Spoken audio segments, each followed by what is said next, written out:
ಶ್ರೀ ವಿಶ್ವಾವಸುನಾಮ ಸಂವತ್ಸರ ಉತ್ತರಾಯಣ ಶಿಶಿರ ಋತು ಫಾಲ್ಗುಣ ಮಾಸ ಶುಕ್ಲ ಪಕ್ಷವಾಗಿದೆ. ಈ ದಿವಸ ಗುರುವಾರವಾಗಿರತಕ್ಕಂಥದ್ದು, ದ್ವಿತೀಯ ತಿಥಿ, ಪೂರ್ವಭಾದ್ರ ನಕ್ಷತ್ರ. ಈ ದಿವಸ ಗುರುವಾರವಾಗಿದೆ.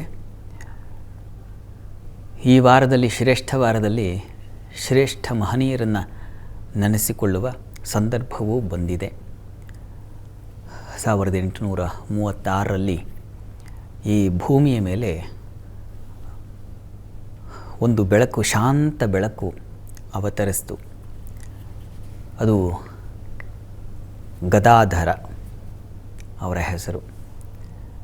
ಕ್ಷುದಿರಾಮ ಚಟ್ಟೋಪಾಧ್ಯಾಯ ಹಾಗೂ ಚಂದ್ರಮಣಿ ಈ ದಂಪತಿಗಳಿಗೆ ವಿಷ್ಣುವಿನ ಅವರು ಸಂಚಾರವನ್ನು ಮಾಡಿದ್ರು, ತೀರ್ಥಯಾತ್ರೆಯನ್ನು ಮಾಡಿದ್ರು. ವಿಷ್ಣುವನ್ನು ಕುರಿತು ಯಾವ ಗಯಾಕ್ಷೇತ್ರ ಇದೆ ನಮ್ಮ ಈಗಿನ, ಅಲ್ಲಿ ತುಂಬ ಶ್ರದ್ಧೆಯಿಂದ, ಭಕ್ತಿಯಿಂದ, ಪ್ರೀತಿಯಿಂದ ಭಗವಂತನಲ್ಲಿ ಸೇವೆ ಸಮರ್ಪಣೆ ಮಾಡಿದ್ರು. ಅದರ ಫಲವಾಗಿ ಈ ಗದಾಧರ ರಾಮಕೃಷ್ಣ ಪರಮಹಂಸರ ಮೂಲ ಹೆಸರದು, ಹುಟ್ಟಿದಾಗಿಟ್ಟಂತಹ ಹೆಸರು. ಅದು ಅಲ್ಲಿನ ವಿಷ್ಣುವನ್ನು ಅವನ ಕೃಪೆಯಿಂದ ಹುಟ್ಟಿದ್ದರಿಂದ ಗದಾಧರ ಅಂತಲೇ ಆ ಹೆಸರನ್ನ ಇಟ್ಟದ್ದು. ಆಮೇಲೆ ಅವರು ಆಶ್ರಮ ತಗೊಂಡ ನಂತರದಲ್ಲಿ ರಾಮಕೃಷ್ಣ ಪರಮಹಂಸರು ಅಂತ ಆಗಿದ್ದು. ರಾಮಕೃಷ್ಣರ ಬಾಲ್ಯ ಗಮನಿಸಿಕೊಂಡಾಗ, ಅವರ ಜೀವನ ಪೂರ್ತಿಯಾಗಿ ಗಮನಿಸಿಕೊಂಡಾಗ ಏಕ ರೀತಿಯಲ್ಲಿದೆ. ಅದು ಅವರ ಹೃದಯ ಸದಾಕಾಲ ಭಗವಂತನಲ್ಲಿ ಮುಳುಗಿಬಿಟ್ಟಿತ್ತು ಅನ್ನಲಿಕ್ಕೆ ಪ್ರಾರಂಭದಲ್ಲಿ ಅವರ ಬಾಲ್ಯ ಚಟುವಟಿಕೆಗಳಿಂದಲೂ ಅದೇ. ಅವರು ಯಾವಾಗಲೂ ನಾಮಸ್ಮರಣೆ, ಭಜನೆ, ಧ್ಯಾನ ಇವುಗಳಲ್ಲೇ ತಲ್ಲೀನರಾಗಿರ್ತಾ ಇದ್ದರು. ಇನ್ನೊಂದರ ಕಡೆ ಗಮನವೇ ಇಲ್ಲ ಅವರಿಗೆ. ಒಂದು ಆಟದಲ್ಲೂ ಅದೇ ಭಗವನ್ ನಾಮಸ್ಮರಣೆ, ಅದೇ ಆಟ ಅವರಿಗೆ. ಆ ರೀತಿಯಲ್ಲಿ ಅವರ ಜೀವನ ಬೆಳೆದು ಮತ್ತೆ ಅವರು ಬೃಹದ್ ವೃಕ್ಷವಾಗಿ ಇಡೀ ಎಷ್ಟೋ ಭಾರತೀಯರಷ್ಟೇ ಅಲ್ಲ, ವಿದೇಶಿಗರು ಬರ್ತಾಯಿದ್ರಲ್ವ. ನಂದೊಂದು ಸಮಸ್ಯೆ, ಒಬ್ಬ ಮಹಾ ವ್ಯಕ್ತಿ ಇದ್ದಾರೆ ಅಂತಂದರೆ ಸಹಜ ಬೆಲ್ಲ ಇದ್ದ ಕಡೆ ಇರುವೆಗಳು ಮುತ್ತೋದು ಅಲ್ವಾ. ಎಲ್ಲವೂ ಬೇಕು, ಅಪೇಕ್ಷೆ, ನಮಗೆ ಸರಿ ಹೋಗಲಿ, ನಮಗೆ ಸರಿ ಹೋಗಲಿ, ನಮಗೆ ಅನುಕೂಲ ಆಗಲಿ ಅಂತ ಜನ ಹುಡುಕಿ ಬರ್ತಾರೆ. ಅವರ ಸಾಧನೆಯನ್ನು ಗಮನಿಸೋದಿಲ್ಲ. ಅನುಕೂಲ ಏನು ಬೇಕು ಅದನ್ನು ಬಗೆಹರಿಸಿಕೊಳ್ಳಲಿಕ್ಕೆ ಬರ್ತಾರೆ. ಜನಸಾಮಾನ್ಯರ ಮಾರ್ಗವೇ ಇದು. ಏನೂ ಮಾಡೋಕ್ಕಾಗಲ್ಲ, ಯಾಕೆಂದರೆ ದೌರ್ಬಲ್ಯತೆ. ನಾವೆಲ್ಲರೂ ಹಾಗೆ. ಈಗ ನಾವಾದರೂ ರಾಮಕೃಷ್ಣರನ್ನು ಹೋಗ್ತೀವಿ, ರಾಮಕೃಷ್ಣ ಆಶ್ರಮಕ್ಕೆ ಹೋಗಿ ಸ್ವಾಮಿಗಳಿಗೆ ನಮಸ್ಕಾರ ಮಾಡ್ತೀವಿ, ಇನ್ಯಾವುದೋ ಮಠಕ್ಕೆ ಮತ್ತೊಂದು ಹೋಗ್ತೀವಿ ಅಂತಂದರೆ ನಮ್ಮ ಸಮಸ್ಯೆಗಳು ಬಗೆಹರಿಲಿ ಅಂತಲೇ.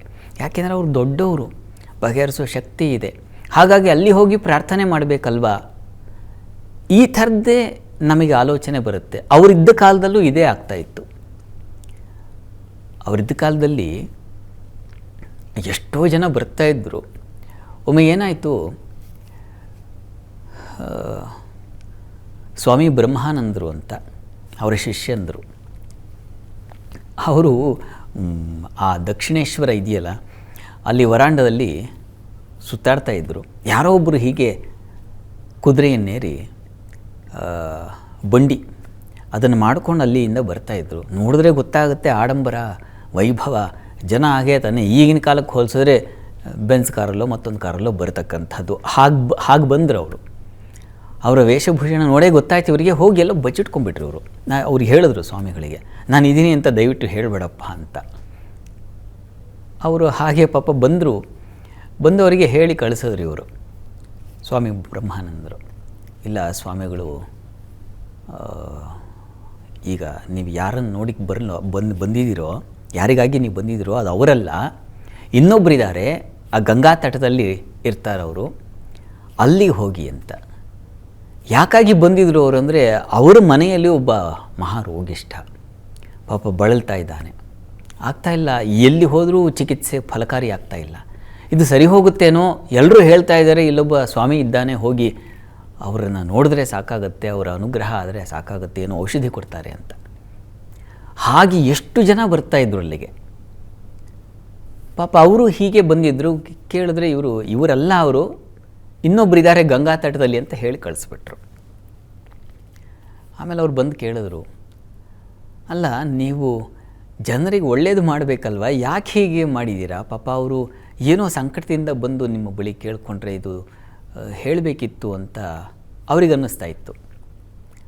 ಇವರು ಹೇಳ್ತಾಯಿದ್ರು ಸ್ವಾಮಿಗಳು, ಇಲ್ಲಪ್ಪ ಅವರಿಗೆ ಏನಾಗಿದೆ ಅಂದರೆ ಇದು ಈ ಜನ್ಮಕ್ಕೆ ತೀರದ್ದಲ್ಲ, ಹೀಗಾಗಿ ಇದು ನಾನು ಅವರನ್ನು ಹತ್ತಿರಕ್ಕೆ ಸೇರಿಸಲಿಲ್ಲ, ಅಷ್ಟೇ ಅನುಭವಿಸ್ಬೇಕಾಗಿದೆ ಅಂತ. ಒಂಥರ ಅಕ್ಕಪಕ್ಕ ಇದ್ದವ್ರಿಗೆ ಏನು ಅನಿಸುತ್ತೆ ಇದು ಅಂತಂದರೆ, ನನ್ನನ್ನು ಸೇರಿಸಿದ ಹಾಗೆ ಅಂದರೆ ಅವರಿಗೆ ಅಷ್ಟು ಶಕ್ತಿ ಇದೆ, ಅವ್ರನ್ನ ನೀವು ಏನು ಸರಿಪಡಿಸ್ಬೇಕಲ್ವ, ಅವ್ರನ್ನ ರೋಗ ಅಂತ ಬಂದರೆ ಪಾಪ ಗುಣಪಡಿಸ್ಬೇಕಲ್ವ, ನೋವು ನರಳುತ್ತಾ ಇದ್ದಾರೆ, ನರಳುತ್ತಾ ಇದ್ದವರಿಗೆ ಶಮನ ಮಾಡಬೇಕಲ್ವಾ. ಸ್ವಾಮಿಗಳ ಶಕ್ತಿ ಇದೆ ಅಂದರೆ ಆ ಶಕ್ತಿಯನ್ನು ಉಪಯೋಗಿಸಿ ಇನ್ನೊಬ್ಬರಿಗೆ ಸಂತೋಷ ಕೊಡಬೇಕಲ್ವಾ, ಅದು ವಾತ್ಸಲ್ಯ ಅಲ್ವಾ ಅಂತ ಅನಿಸುತ್ತೆ. ಅವ್ರಿಗೂ ಹಾಗೆ ಅನಿಸ ಇಷ್ಟು ಅವರಿಗೆ ಅಷ್ಟೇ ಅಲ್ಲ, ಆಮೇಲೆ ಬರತಕ್ಕಂಥ ಸ್ವಾಮಿ ವಿವೇಕಾನಂದರಿಗೆ ಒಂದು ಸಲ ಪಾಪ ಸ್ವಾಮಿಗಳು ವಿವೇಕಾನಂದ ಸ್ವಾಮಿಗಳಿದ್ದ ಸಂದರ್ಭದಲ್ಲಿ ಹೀಗೆ ಆಯಿತು. ಒಂದು ಕಡೆಗೆ ಹೋಗಿದ್ದರು, ಅವ್ರ ಮನೆಯಲ್ಲಿ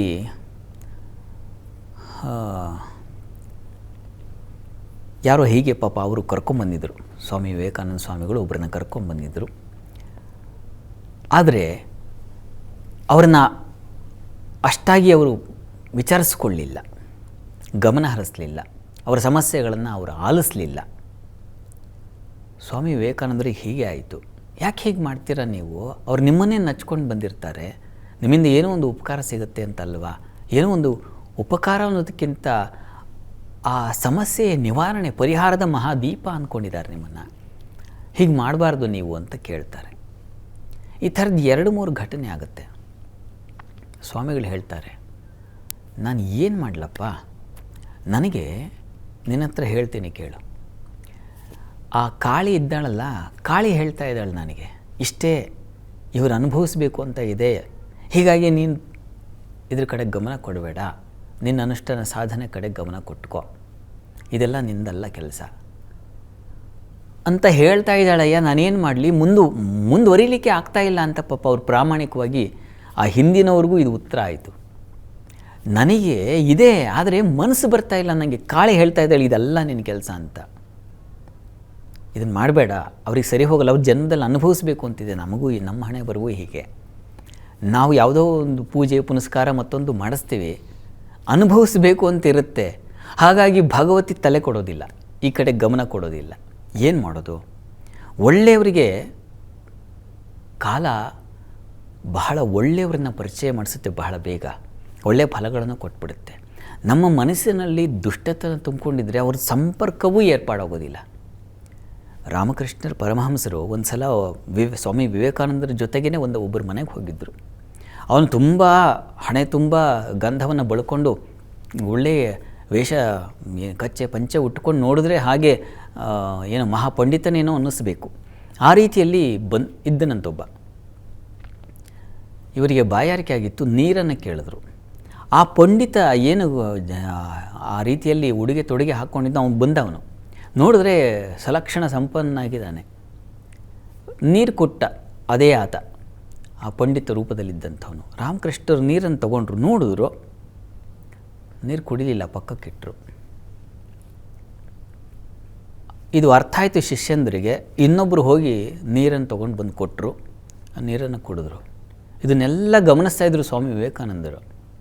ಏನು, ಯಾಕೆ ನೀರು ಕುಡಿಲಿಲ್ಲ ಅಂತ. ಇಲ್ಲಪ್ಪ, ಅವನು ಮಹಾವಿಷ, ಅವನಲ್ಲಿ ಕಹಿ ತುಂಬ್ಕೊಂಡ್ಬಿಟ್ಟಿದೆ, ಬರೀ ದುಶ್ಚಟಗಳೇ ಇದೆ ಅವನಲ್ಲಿ, ಅದು ತಗೋಬಾರ್ದು ಅಂತ ನನಗೆ ಕಾಳಿ ಪ್ರೇರಣೆ ಆಯಿತು, ಹಾಗಾಗಿ ತಗೊಳ್ಳಿಲ್ಲ ಅಂತ. ವಿವೇಕಾನಂದರಿಗೆ ಆಶ್ಚರ್ಯ ಆಗೋಯ್ತು. ಹೌದಾ, ಪರೀಕ್ಷೆ ಮಾಡ್ತೀನಿ, ಅವ್ರು ಯಾವಾಗಲೂ ಪರೀಕ್ಷೆ ತಾನೆ. ಇವರು ನೀವು ಹೋಗಿರಿ, ಈಗ ನಾನು ಆಮೇಲೆ ಬರ್ತೀನಿ, ಒಂದು ಕೆಲಸ ಇದೆ ಅಂತ ಹೇಳಿಬಿಟ್ಟು ಅವ್ರನ್ನ ಕಳಿಸ್ಬಿಟ್ಟು ಸುಮಾರು ಕಡೆ ವಿಚಾರಿಸಿದ್ರು ಅವನೇನು ಅಂತ. ನೋಡಿದ್ರೆ ಅವನು ಮಹಾ ಅಯೋಗ್ಯ, ದುಷ್ಟ, ಬೇಡದ ಚಟುವಟಿಕೆಗಳೆಲ್ಲ ಅವನ ಹತ್ರ ಇತ್ತು. ಅಂಥ ದುಷ್ಟನ ಹತ್ರ ನೀರು ತಗೊಂಡ್ರು ಅದು ತಪಸ್ಸು ಹಾಳಾಗತ್ತೆ.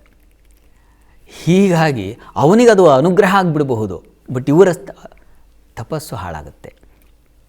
ಅದಕ್ಕೆ ಕಾಳಿ ಆ ಕಡೆಗೆ ಪ್ರೇರಣೆ ಮಾಡ್ತಾ ಇರಲಿಲ್ಲ ಅಂತ. ಆದರೆ ಹೀಗೆ ಅವರಿಗೊಂದು ಮಾರ್ಗ ಬೇಕಾಗುತ್ತೆ. ಇಂಥ ದುಷ್ಟರಿಗೂ ಒಂದು ಸನ್ಮಾರ್ಗ ಬೇಕಾಗತ್ತೆ. ಅದು ಹೇಗಪ್ಪ? ನಾವೆಲ್ಲ ಇದೇ ಪರಿಸ್ಥಿತಿಯಲ್ಲೇ ಇದ್ದೇವೆ. ನಮ್ಮ ಮನಸ್ಸೆಲ್ಲ ಹುಳುತೆದ್ದು ಹೋಗಿದೆ, ಕೊಳತೆದ್ದು ಹೋಗಿದೆ.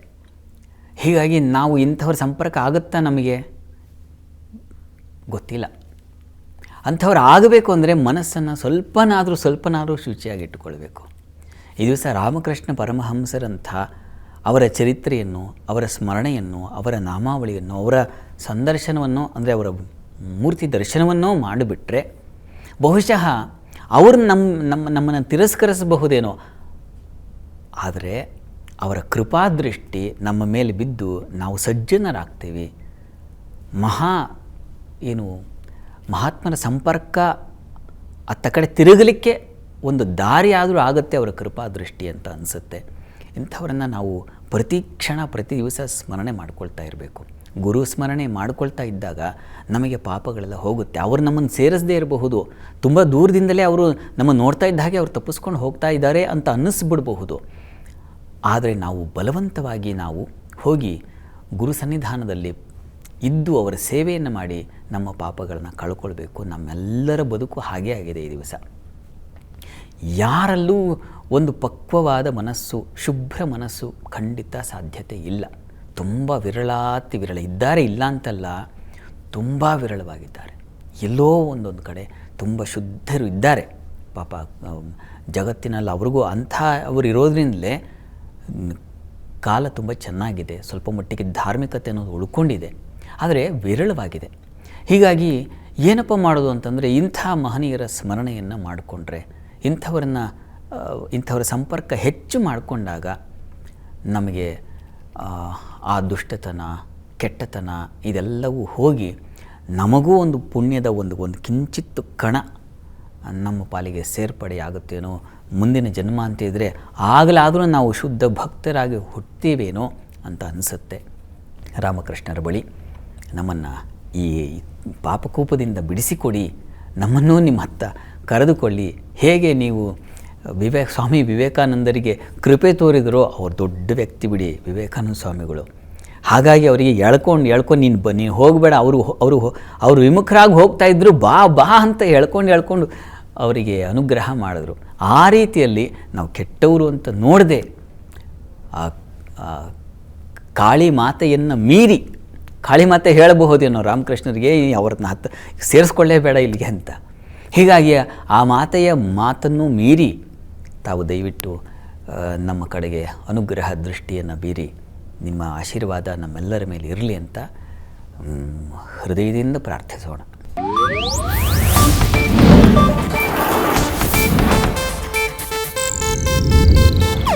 ಇದು ಏಷ್ಯಾನೆಟ್ ನ್ಯೂಸ್ ನೆಟ್ವರ್ಕ್ ಪ್ರಸ್ತುತಿ.